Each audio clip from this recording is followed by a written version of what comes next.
Hey everyone, and welcome back. It feels like just yesterday the internet took a little break. You know what I'm talking about, right? Facebook, Instagram, WhatsApp, all down at the same time. Oh, yeah, I remember that. Definitely felt like something was off. You think it felt like the whole world was suddenly on hold. Yeah, no kidding. Everyone's scrambling to see what was going on. That's exactly what we're diving into today. This Hmm. meta outage, the how, the why, the what it all means kind of stuff.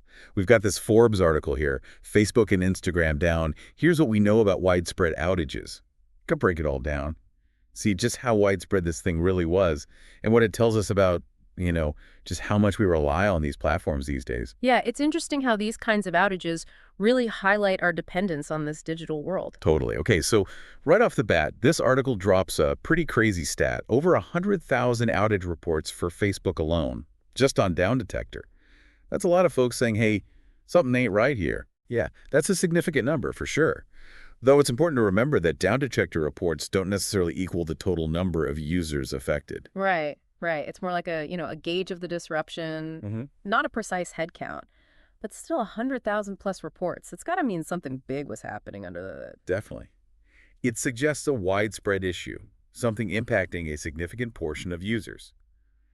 What's interesting is that these reports are often triggered by specific technical failures, not just the website being slow.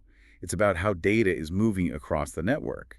And when those pathways get disrupted, well, things start to break down. So it's like a digital traffic jam. Everything gets backed up. No one's going anywhere. In a way, yeah.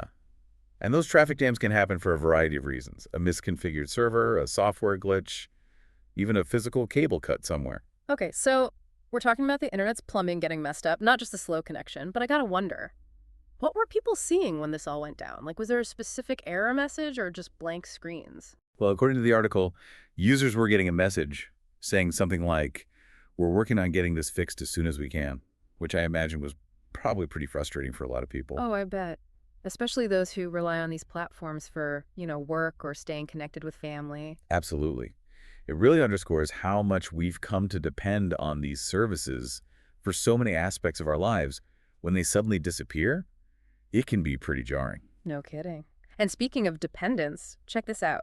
During the outage, Meta actually turned to their competitor, X, formerly Twitter, to let everyone know they were working on the problem. Talk about relying on your rival in a time of need. It's ironic, isn't it? But it also highlights the importance of having multiple communication channels, Yeah. especially in a crisis. You got to use whatever tools are available to reach your audience. For sure.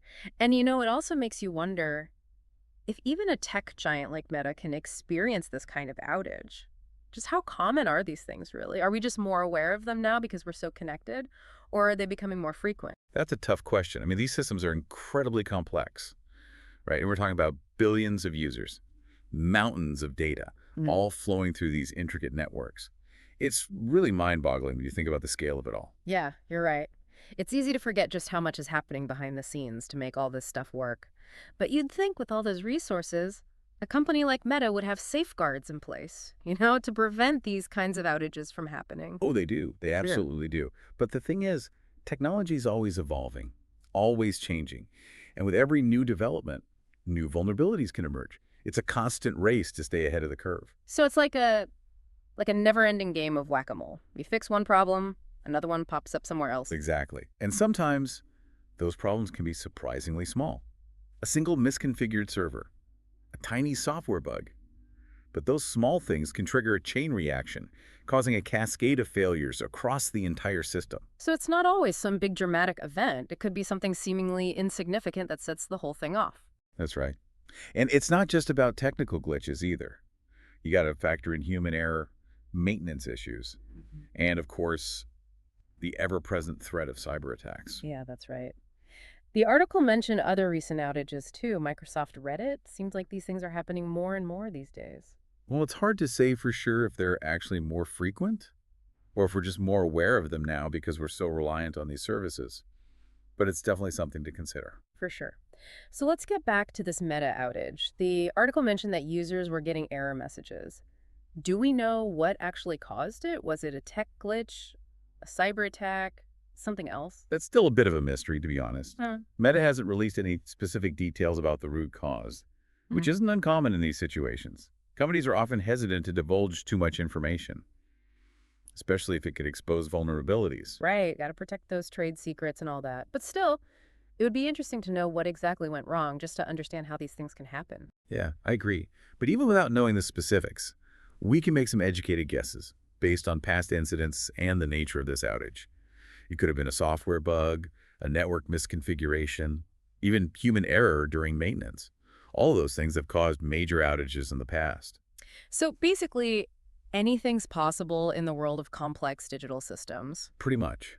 And that's why these outages are so concerning, because they highlight just how vulnerable we are to these disruptions. We've become so reliant on these platforms for everything from communication to commerce to entertainment. When they go down, it can have a ripple effect across so many aspects of our lives. Yeah, it's a good reminder that even in our hyper-connected world, things can still go wrong.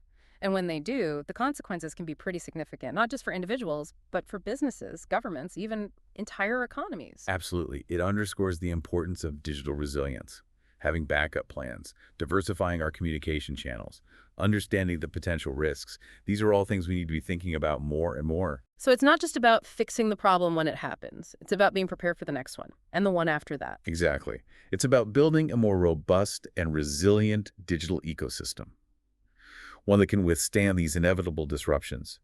And that brings us to the heart of this deep dive. How do we actually do that? How do we navigate this increasingly complex digital landscape and ensure that we're prepared for whatever comes next? Yeah, it feels like we've uncovered a lot here. The scale of this outage, the potential causes, the impact on individuals and businesses.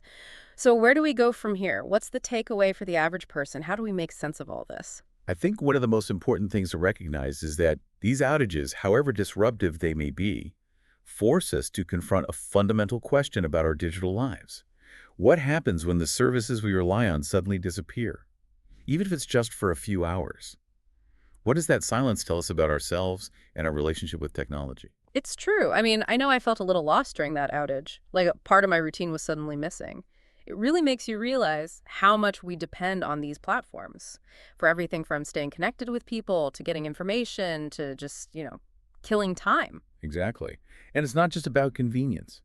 For many people, these platforms are essential for work, for communication, for accessing vital services. When those avenues are suddenly cut off, it can be incredibly disruptive. Yeah, you start to feel like maybe we've put all our eggs in one digital basket, so to speak. And what happens when that basket tips over? Right. It exposes a vulnerability, Yeah. a lack of resilience in our digital lives.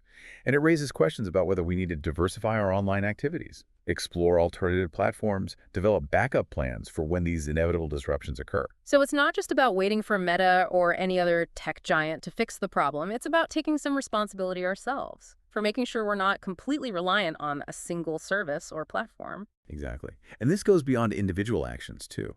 We need to be having conversations at a societal level about how we build a more resilient digital infrastructure. How do we ensure that essential services remain accessible even when major platforms experience outages? How do we promote competition and innovation in the tech sector to avoid over-reliance on a handful of companies?